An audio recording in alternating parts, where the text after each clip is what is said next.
We've got 4 stories for you both today. The first one for you, John, is it's going on all over the place. Johnson's got to go. The end of Johnson is what it says on the Observer. Another bad week for PM, but May election poll may be the tipping point.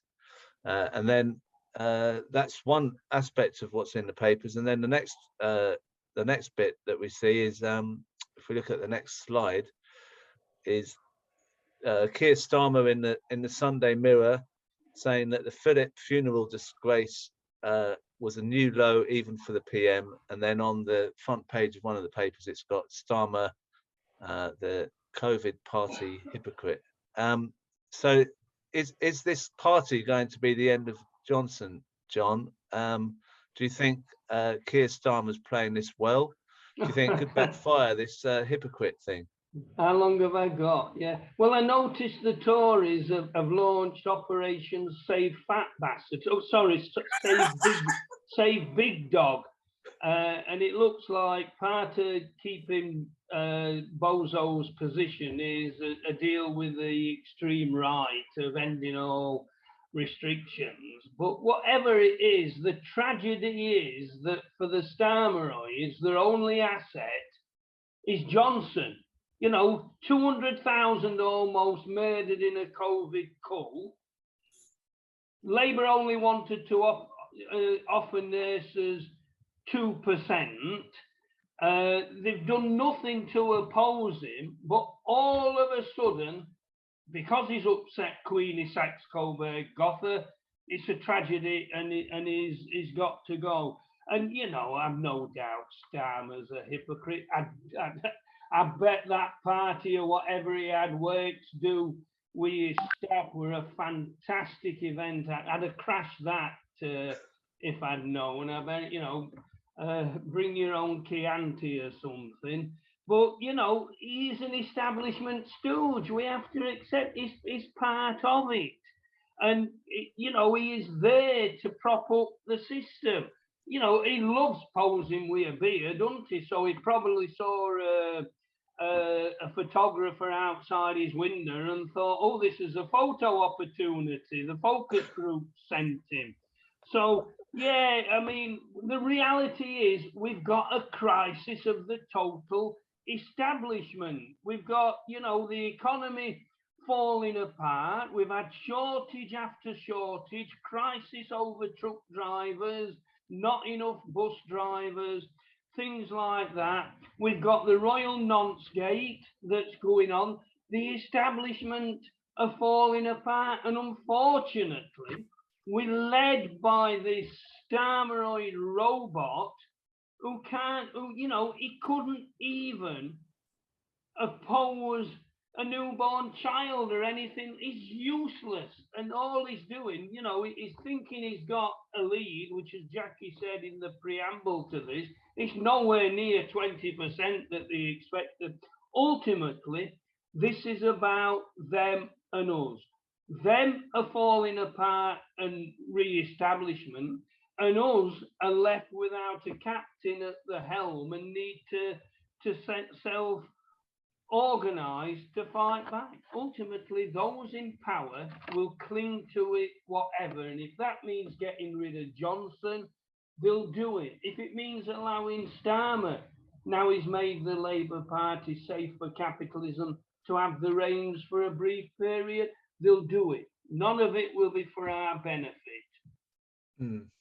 Well, thank you for covering all that so eloquently and so quickly. The next story is it's been going around for the last couple of days. China rejects claims agent targeted MPs. Beijing accuses UK of obsession with 007 movies. There's some people are trying to implicate Barry Gardner in a spy thing with the Chinese. Have you looked into this, Jackie? What do you think of this story? What do you think it's all about? Well, this one is very close to my heart, actually, because 3 of my grandchildren are Chinese and actually live in Shanghai. So I've been, over the last 10 years, going to and fro, and I do know about the importance of product placement in terms of China and James Bond. You know, they actually get millions because they often shoot things in places like Shanghai. So I think it's quite amusing and actually quite apt that the Chinese suggest that this is what's going on. But I think we really need to look behind the story. I think that's our job, to look behind the story. And I heard on the early BBC News this week, a BBC expert basically going, you know, what is this about? All countries do what this Chinese official do. They put people in place in order to influence them. That doesn't mean by necessity this person is a spy. It was the only person who actually said that. Spying is a very particular thing. And I think if we look at what's happened, say, for example, with the Al Jazeera documentary and many cases before, when we've seen proof of Israeli operatives not just being placed somewhere in Parliament, but actively trying to get rid of MPs and to smear MPs. If you look at the fact that we now have an IDF trained operative now monitoring members' social media posts, then that tells you a lot about what you'd almost call, I think, a sort of, not a hierarchy of racism, but a hierarchy of propaganda that is going on. I mean, you know, let's actually look more. One thing I'd like to ask, for example, if you look at what happened with Barry Gardner, Barry Gardner accepts this significant amount of donations, and nobody is talking about the fact that somehow, by coincidence, the Chinese official's son ends up in his office operating his diary. And that is actually corrupt. And that just shows you the fact that MPs shouldn't be accepting or able to accept these kinds of money. And we need to shut down the £1 million that was being offered from Israel for MPs to travel to Israel. £1 million. And we need to shut all of this down. Shut it all down. Stop the corruption coming in. And when they start taking action like this, I'll believe it. And one more thing to say. It's very interesting that this story has been brought up just now and mostly positioned against the Labour Party, because of course, they're also trying to take pressure a bit off of Johnson. So I just say, mostly, this is a diversion. I'm not really particularly interested, except for the backstory. Yeah. Oh, that's great. Thank you for that. Now, John, I saw something that gave me a bit of hope in the this is the Independent weekend. Vagrancy Act set to be repealed. The Tory government seems to be looking after vagrants by allowing them to be vagrants. What's your is this generosity? What does it show about the state of the country that they want to repeal the Vagrancy Act? Well, it's institutionalising homelessness, just like food banks now are part of the system. And, you know, the Tories never do anything to compassion. If they're interested in looking after the homeless, they would have been offering sheltered accommodation, drugs therapy, mental health support, etc., etc. But there's none of that. All I think that this is about is using police time more efficiently, like policing unrest and demonstrations and protesting. And the fact that in recent times, in recent weeks, they've given the police extra powers. You know, they bought in the Chiz bill, so it's legal for people to spy on us and infiltrate. And you know, I think it's probably a sign as well to be, you know, to have some optimism that they're getting worried. They're preparing for unrest. It looks like the pandemic might be petering out, and they're worried what the repercussions for them are going to be after. And it's a sign, as I said, that they're worried and that they're preparing. They never do anything in isolation. Remember when they smashed my union and I was striking, they prepared for 10 years for this. So I think we have to slot this into that jigsaw puzzle of more powers to the police, cracking down on all forms of civil unrest, and also normalizing poverty. That's what these people are about. And yeah, you know, I'd love to see homelessness eradicated, but this, far from doing it, it's going to make it even more of a problem, and people living rough and things like that. You know, we've got a housing boom everywhere. Is being covered in you know, these box estates, where the, you know, that because they've eased planning restrictions, but none of it is going towards helping unfortunate people. I just think, you know, we shouldn't celebrate this at all. We should look at it both ominously as a sign of things to come, but also positively that they're worried about the near future. Yeah.